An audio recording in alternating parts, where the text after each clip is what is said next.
Howdy. Welcome to Ausgrave Royalty. I am Justin.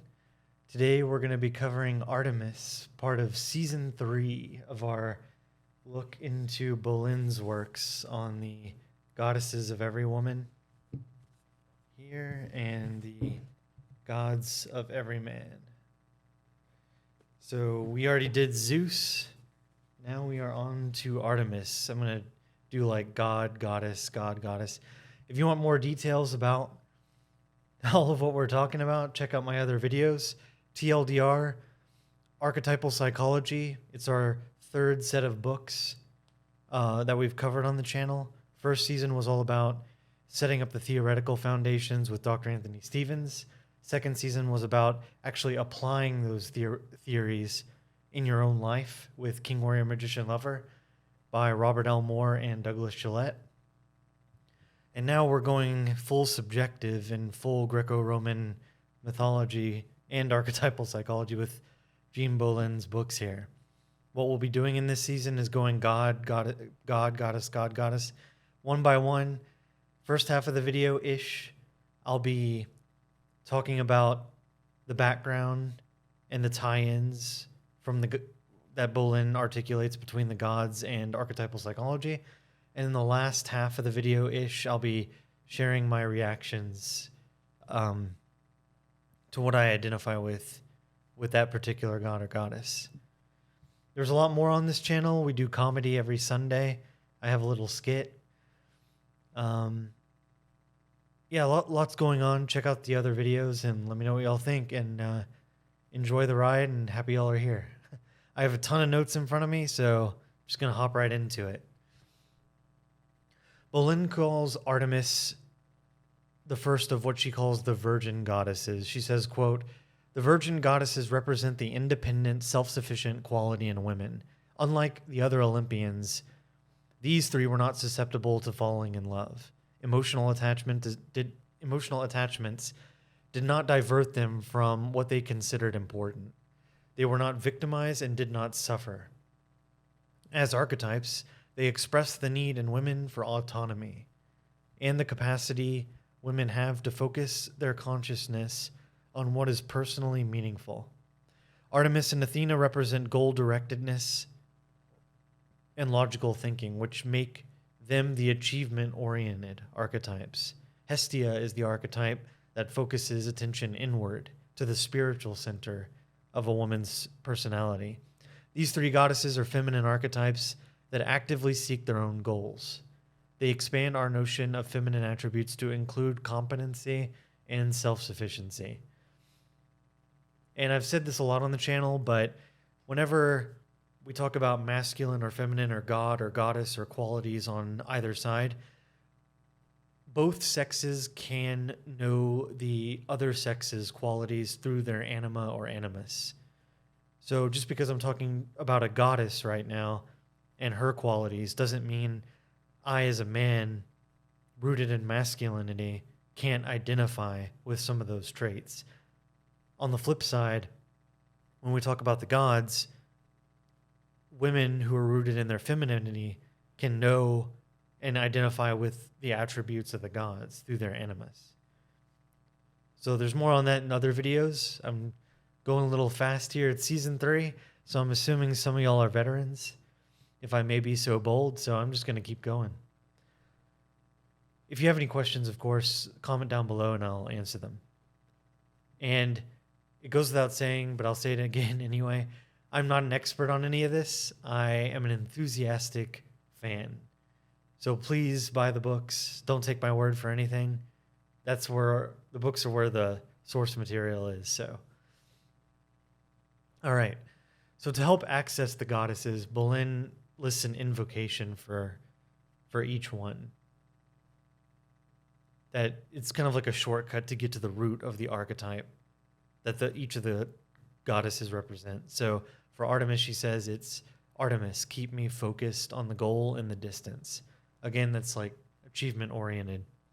She says, "Artemis, goddess of the hunt, forsook the city, avoided contact with men, and spent time in the wilderness with her band of nymphs.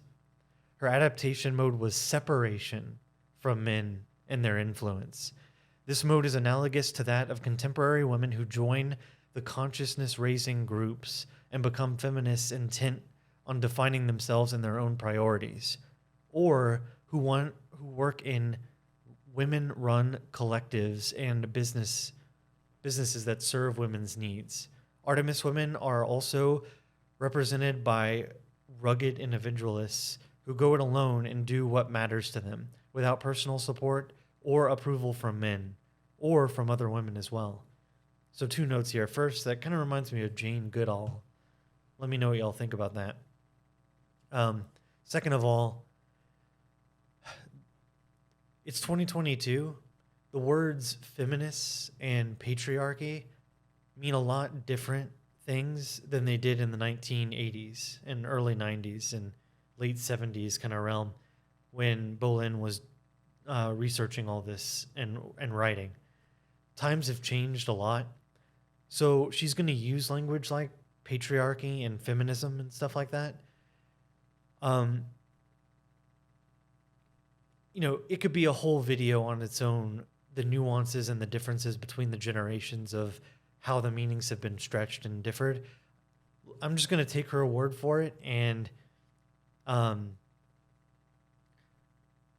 concede that it's meant to be the non-corrosive kind, like the impetus for genuine equality for women, potentially. So I'm going with that. I have my own thoughts about those terms. I'm trying to look at this unbiasedly, and I hope you'll try and do the same. So, Artemis as the archetype. Artemis as goddess of the hunt and goddess of the moon was a personification of an independent feminine spirit. The archetype she represents enables a woman to seek her own goals on terrain of her own choosing. And as a virgin goddess, again, she was immune to falling in love. She can be fulfilled without a man. She can pursue interests and work that matter to her without needing any kind of approval. And emphasizes independence and separateness from men. The Artemis archetype gives women the innate ability to concentrate intently on whatever is important to her, and to be undistracted from her course, either by the needs of others or competition from others. If anything, competition heightens the excitement of the chase. Bolen calls this the goal-focused archer aspect of Artemis. And again, she's the archetype of the women's movement. Artemis represents qualities idealized by the women's movement: achievement, competence, and independence from men and male opinions, and a concern for the victimized, powerless, women, and the young. Artemis, the goddess, aided her mother sorry, I'm getting mixed up in my notes.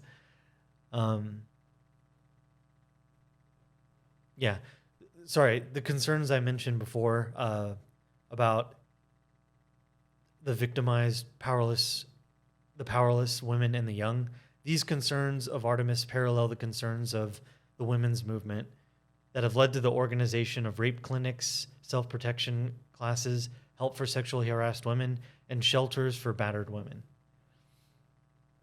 Sorry, a little mixed up there. Back to nature, Artemis. In her affinity for the wilderness and domesticated nature, Artemis is the archetype responsible for the one with themselves and with nature felt by some women when they backpack into forested mountains, fall asleep under the moon and stars, and so on. Again, kind of reminds me of Jane Goodall. Moonlight vision. Women who follow Artemis into the wilderness characteristically discover themselves becoming more reflective. Often their dreams are more vivid than usual, which contributes to them looking inward. We'll get to more of the inward-looking female disposition when we come to Hestia, who was already mentioned in the intro. Artemis the woman. Artemis has a tendency to feel strongly about her causes and principles. Artemis girls brought up and households that favored sons, giving boys more privileges or expecting them to do fewer household chores, do not meekly accept this inequality as a given. The budding feminist is often glimpsed early. As far as parents, for an Artemis woman to compete and achieve with success and without conflict, parental approval is highly important. Problems arise when parents criticize or reject an Artemis daughter for not being the girl they expect her to be. What we're talking about here is, we say Artemis the woman or Artemis the little girl. No one is completely one archetype. We all have them all. That's why we all have different urges, and sometimes decisions are tough because there are competing priorities. What we're talking about here is a hypothetical, as if there was Artemis was the predominant archetype operating in that individual, what it would look like. And when we say Artemis the woman, like a strong Artemis woman being dominated by this archetype is what I'm saying, compared to all the others. And here we're saying, like, what if there were like an Artemis child being, what would their interaction be like with the parents? That's just to clarify that. Opposition and disapproval may harm her self-esteem and self-confidence, especially if her admired father criticizes her for not being ladylike and never treats her like his special little girl, while at the same time being contemptuous or critical of her ideas, abilities, or aspiration. Devaluation and lack of respect for their weak mothers strengthens the virgin goddess qualities of Artemis daughters. Determined not to resemble their mothers, they suppress dependency feelings, avoid expressing vulnerability, and seek to be independent. When an Artemis daughter lacks respect for a mother whose major roles have been the traditional ones, she is in a bind. In rejecting identification with her mother, she usually finds herself rejecting what is considered as feminine, softness, receptivity, stirrings towards marriage and motherhood. She is plagued by inadequacy feelings, this time in the realm of female identification. And this is talked about a lot in the manosphere, how there's a theory, I won't comment now on like to what degree I agree with it, but it has been observed that the so-called modern woman who's very career focused and so on are kind of seeking to transform themselves into men or to embody masculine qualities. And that may be contributing to the disaster of the dating market these days. Women trying to be men and men becoming more feminine. Things are all over the place. So that kind of reminds me of that. Adolescence and young childhood. As a girl, the Artemis woman typically is a natural competitor with perseverance, courage, and the will to win. In the pursuit of whatever goal, she will push herself to the limit. She's a teenager with a streak of independence and a bent for exploration. When she leaves home for college, the Artemis woman enjoys the exhilaration of independence and the competitive challenge of whatever interests her. She usually finds a group of like spirits to run with. With work, the Artemis woman puts effort into work that is of subjective value to her. She is spurred on by competition and undeterred by opposition. Because the Artemis woman is non-traditional, conflicts within herself or with others may arise that can hamstring her efforts. Relationships to other women. Artemis women have a sense of affiliation with other women. Like the goddess herself, who surrounded herself with nymph companions, Artemis women usually consider their friendships with other women, very important. The Artemis woman usually feels that she is an equal of men. She has competed with them and has often felt that the stereotypical role she was supposed to play was unnatural. Hiding her abilities about not letting the man know how smart you are or let the man when goes against her grain. Sexuality. Artemis woman's sexuality may resemble that of the traditional work-oriented men, for both relationships are secondary. Involvement in career, creative project, or cause is primary. Sex is then a recreational sport or a physical experience rather than a physical expression of emotional intimacy and commitment, or an instinct deeply expressive of our own sensual nature. Marriage. Marriage is often far from an Artemis woman's mind in the early adult years, when she's engrossed in work or causes. If she's attractive and popular, chances are that she has played the field, comfortably going out with a variety of men, not just one alone. She may even have lived with a man in preference to marrying him. She may stay unmarried. When she does marry, her mate is often a fellow classmate, colleague, or competitor.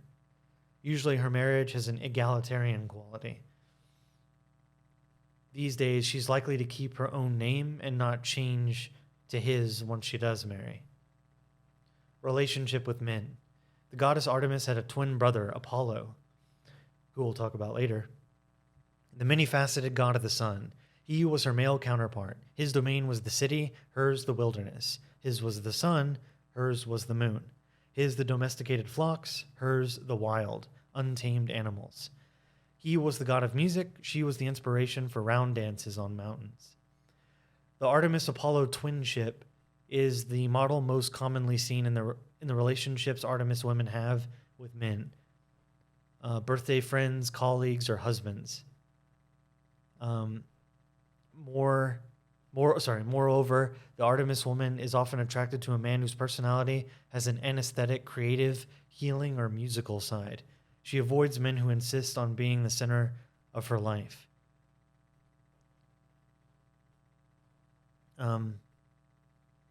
She feels ridiculous playing the role of the little woman. Besides this pattern, a second common relationship pattern for Artemis women is involvement with men who nurture them. Such a man is the person she comes home to. He teaches her to be considerate and sensitive to feelings, and he is often the one who wants them to have a child. Finally, paralleling the myth of Artemis and Orion, in Artemis, women may fall in love with a strong man and may be unable to keep a competitive element out of the relationship, which kills it. Or it may be the man's competitiveness that kills off her love. The man who sees in Artemis admired qualities that are undeveloped in himself usually are drawn to her strength of will and independent spirit. Children. The Artemis woman is hardly an Earth Mother type. In being pregnant or nursing a baby will not fulfill her. In fact, pregnancy may be repugnant to the Artemis woman, who likes having an athletic, graceful, or boyish figure. She does not feel a strong instinctual pull to be a mother, yet she likes children. When an Artemis woman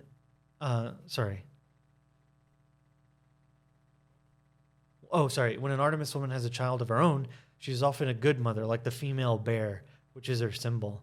She is the kind of mother who fosters independence, who teaches her young how to fend for themselves, and yet can be ferocious in their defense. Trouble brews when an Artemis woman has an Artemis woman has a dependent, passive child. The child may feel rejected, not good enough to live up to the standards of his or her Artemis mother. Middle years. An Artemis woman between the ages of 35 and 55 may find herself in a midlife crisis if she does not have any other goddesses' aspects in her life. Now there are fewer uncharted wildernesses she has to explore. She has either succeeded in achieving her goals, or reached a plateau, or failed. Later years. It is not unusual for a woman to have her Artemis qualities persist into old age. Her youthful attractiveness never ceases. She doesn't settle down. Her mind or body, often both, is on the move. She's a traveler exploring new projects or foreign countries. She retains an affinity for the young and an ability to think young, which keeps her from feeling middle-aged when she is in her middle years or even in her later years. Psychological difficulties. The psychological difficulties that characteristically are associated with Artemis women usually cause others to suffer rather than bringing pain on themselves. To live as an Artemis in pursuit of a goal or focused on work may be quite satisfactory for an Artemis woman who characteristically may not feel a lack in her life, especially if she is able to invest her considerable energy in work that has a deep meaning for her. Although she is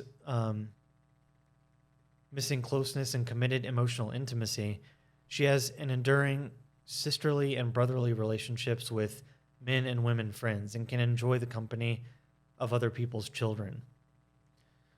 Contempt for vulnerability. As long as there is an element of pursuit on her part, an Artemis woman may be interested in a man. But if he moves closer emotionally, wants to marry her, or becomes dependent on her, the excitement of the hunt is over. Moreover, she may lose interest or feel contempt for him if he shows weakness by needing her. As a result, an Artemis woman may have a series of relationships that go well only as so long as the man keeps some emotional distance and is not always available. To change, she must discover that love and trust of another special person is very precious to her. Until then, from the man's vantage point, she is like a mermaid. Half of her is a beautiful woman, half of her is cold and inhuman. An Artemis woman can be cruel to a man who loves her once she is no longer interested in him. She may rebuff him and treat him as an unwanted intruder. Destructive rage. The goddess Artemis had a destructive aspect that was symbolized by the wild boar, one of the animals sacred to her. In mythology, she unleashed the destructive Caledonian boar on the countryside when she was offended. The Artemis woman must confront her own destructiveness directly. She must see it as an aspect of herself that she must stop before it consumes her and devastates her relationships. It takes courage to confront the inner boar.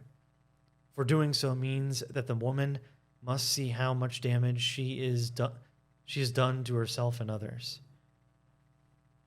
Inaccessibility. Emotional distance is a characteristic of an Artemis woman who is focused on her own aims and not distracted, and can be distracted so that she fails to notice the feelings of those around her. As a consequence, her inattentiveness, people who care about her feel insignificant and excluded and become hurt or angry at her. Again, she must have courage. She must have self-awareness before she can change. She needs to hear and heed what others say. Mercilessness. The lack of mercy often arises when an Artemis woman judges the actions of others in terms of unmitigated black and white. In this perspective, not only is an action either all good or all bad, but the person who does so is such a thing too. Thus, an Artemis woman feels justified if she retaliates and punishes. The crucial choice. Distinct to the Artemis woman is a crucial choice. Will she rescue and protect the aspect of herself that is young, trusting, beautiful, and that represents her vulnerability, her potentiality for intimacy, and her dependency on others? Or will she require that she kill this part of herself in order to become focused, hard, and as clear as possible? Ways to grow. To grow beyond Artemis, a woman must develop her less conscious, receptive, relationship-oriented potential. She needs to become vulnerable, to learn to love and care deeply about another person. If knowledge of... I'll leave that for later. All right, yeah, so that was a lot of notes. I went really fast. I encourage y'all to listen back to that. I have a ton of notes and time is tight. So I want to get to my reaction about Artemis in these last few minutes.